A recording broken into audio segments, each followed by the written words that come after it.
अस्सलाम वालेकुम दोस्तों, एक नई इन्फॉर्मेटिव वीडियो के साथ आपके सामने हाज़िर हूँ।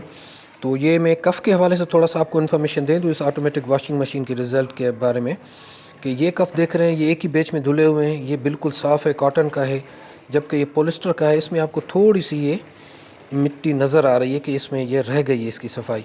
तो उसका हल हमने ये निकाला है कि इसके 20 मिनट के वॉश टाइम को जब ये 9 मिनट तक पहुंचा है तो हमने मशीन को पॉज़ किया, पॉज़ करके इस वॉश टाइम को दोबारा बढ़ा दिया, 20 मिनट कर दिया।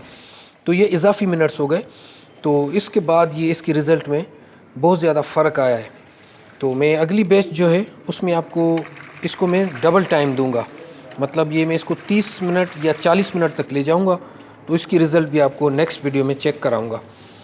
तो इस हिसाब से बेस्ट है, क्योंकि इसमें और आम रेगुलर मशीन में थोड़ा सा ही फ़र्क है, लेकिन इसमें आसानी बहुत ज़्यादा है।